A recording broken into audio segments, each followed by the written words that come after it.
Καλώς ορίσατε στο ντοκιμαντέρ μας για τον Παρθενώνα, το αιώνιο σύμβολο της αρχαίας ελληνικής τέχνης και πολιτισμού. Χτισμένος στην κορυφή του ιερού βράχου της Ακρόπολης, ο Παρθενώνας δεν είναι απλώς ένα αρχιτεκτονικό αριστούργημα. Είναι η ενσάρκωση της αρμονίας, της σοφίας και της δημιουργικής έμπνευσης του ανθρώπου. Στο ταξίδι μας θα ανακαλύψουμε την ιστορία του Παρθενώνα, την αρχιτεκτονική του και τη σημασία του μέσα στους αιώνες. Ας ξεκινήσουμε. Ο Παρθενώνας δεν είναι απλώς ένα μνημείο, αλλά ένα σύμβολο της δημοκρατίας, της τέχνης και του πολιτισμού. Χτισμένος στην καρδιά της Ακρόπολης των Αθηνών, αποτελεί ένα από τα μεγαλύτερα επιτεύγματα της αρχαιοελληνικής αρχιτεκτονικής. Η ιστορία του Παρθενώνα ξεκινά τον 5ο αιώνα π.Χ., τη χρυσή εποχή του Περικλή. Χτίστηκε μεταξύ του 447 και 432 π.Χ. και αφιερώθηκε στην προστάτηδα θεά της Αθήνας, την Αθηνά Παρθένο. Ο ναός σχεδιάστηκε από τους διάσημους αρχιτέκτονες Ικτίνο και Καλλικράτη, ενώ ο Γλύπτης Φιδίας ανέλαβε τη διακόσμηση. Ο Παρθενώνας χτίστηκε για να τιμήσει τη θεά Αθηνά, η οποία προστάτευε την πόλη και αντιπροσώπευε τη σοφία και τη στρατηγική. Ο Παρθενώνας είναι ένας δωρικός ναός με στοιχεία ιωνικού ρυθμού. Έχει 8 κύονες στη μικρή πλευρά και 17 στη μεγάλη, δημιουργώντας έναν τέλειο γεωμετρικό ρυθμό. Χρησιμοποιήθηκε λευκό μάρμαρο από τα αλατομεία της Πεντέλης και η αρχιτεκτονική του χαρακτηρίζεται από συμμετρία και αρμονία. Ένα από τα μεγαλύτερα επιτεύγματα του ναού είναι η οπτική διόρθωση. Οι κύονες έχουν ελαφρά καμπυλότητα ώστε να φαίνονται ευθύς στο ανθρώπινο μάτι.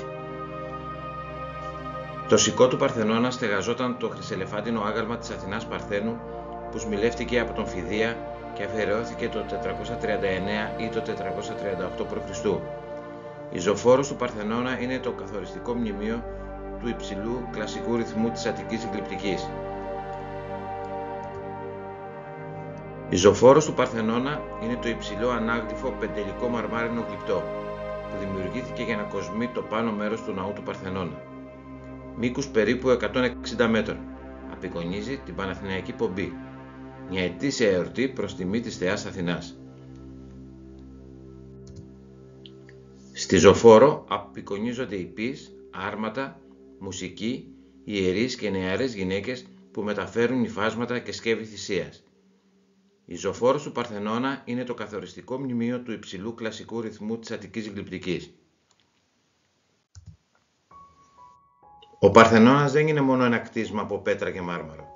Είναι ένα διαχρονικό σύμβολο που αποτυπώνει την ταυτότητα της Αθήνας και τη φιλοσοφία του αρχαίου ελληνικού πολιτισμού. Ο Παρθενώνας, χτισμένος στην καρδιά της Ακρόπολης, αποτελεί την πιο λαμπρή έκφραση της αρχιτεκτονικής και καλλιτεχνικής δεξιότητας της αρχαιότητας.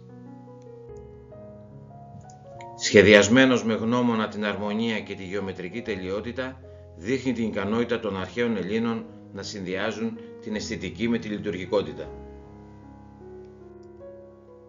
Στην εποχή της κατασκευής του ήταν κάτι περισσότερο από ένα θρησκευτικό μνημείο.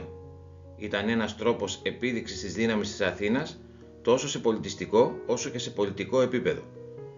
Αντιπροσώπευε την προσήλωση των Αθηναίων στην τέχνη, τη φιλοσοφία και την επιστήμη.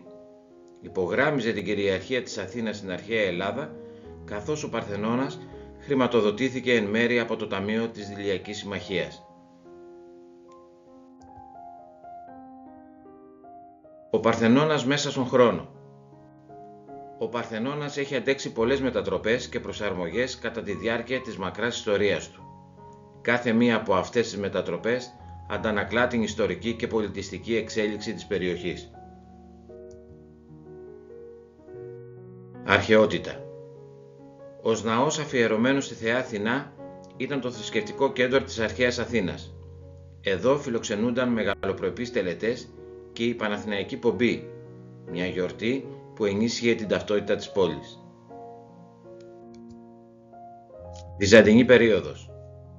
Κατά την περίοδο του Βυζαντίου, ο Παρθενώνας μετατράπηκε σε χριστιανική εκκλησία αφιερωμένη στη Θεοτόκο. Αυτό συνέβαλε στη διατήρηση του μνημείου, αν και άλλαξε τη χρήση του. Οθωμανική εποχή. Κατά την Οθωμανική περίοδο ο Παρθενώνας έγινε τζαμί. Στη διάρκεια αυτής της περίοδου προσθέθηκαν μιναρέδες, ενώ το μνημείο συνέχισε να είναι κεντρικό για τη ζωή της πόλης. Το 1687, κατά την πολιορκία των Ενετών, μια έκρηξη κατέστρεψε μεγάλο μέρος του ναού. Ο Παρθενώνας υπέστη σοβαρές ζημιές, χάνοντας πολλά από τα γλυπτά του και την αρχική του μορφή. Στη σύγχρονη εποχή, ο Παρθενώνας αποτελεί έναν από τους πιο αναγνωρίσιμους αρχαιολογικούς χώρους στον κόσμο. Ως σύμβολο δημοκρατίας και πολιτισμού, ο Παρθενώνας ενσαρκώνει τις αξίες της δημοκρατίας, της φιλοσοφίας και του ανθρωπισμού που αναδείχθηκαν στην αρχαία Αθήνα. Είναι μια υπενθύμηση ότι οι πολιτιστικές και πολιτικές καινοτομίες μπορούν να αφήσουν μια διαρκή κληρονομιά. Επιστημονική και πολιτιστική σημασία. Είναι ένα αντικείμενο μελέτης για αρχαιολόγους, ιστορικούς και αρχιτέκτονες, ενώ οι προσπάθειες αποκαταστάσεως του ναού συνεχίζονται μέχρι σήμερα. Πηγή έμπνευσης για τους Έλληνες και τους ανθρώπους όλου του κόσμου. Ο Παρθενώνας είναι μια πηγή έμπνευσης για την ανθεκτικότητα, την αισθητική και την ανθρώπινη δημιουργικότητα. Ο Παρθενώνας είναι περισσότερο από ένα μνημείο της αρχαιότητας. Είναι ένας ζωντανός μάρτυρας της ιστορίας και μια γέφυρα ανάμεσα στο παρελθόν και το παρόν. Μας υπενθυμίζει ότι, παρά τις καταστροφές και τις αλλαγές, η πολιτιστική κληρονομιά έχει τη δύναμη να αντέξει στον χρόνο και να εμπνέει γενιές. Ο Παρθενώνας παραμένει ένα σύμβολο που ενώνει τον παγκόσμιο πολιτισμό, θυμίζοντάς μας ότι η γνώση, η τέχνη και η αρμονία είναι κλειδιά για την εξέλιξή μας. Ευχαριστούμε που ταξιδέψατε μαζί μας στον χρόνο. Σας προσκαλούμε να επισκεφτείτε αυτό το αριστούργημα και να νιώσετε τη μαγεία της αρχαίας Ελλάδας.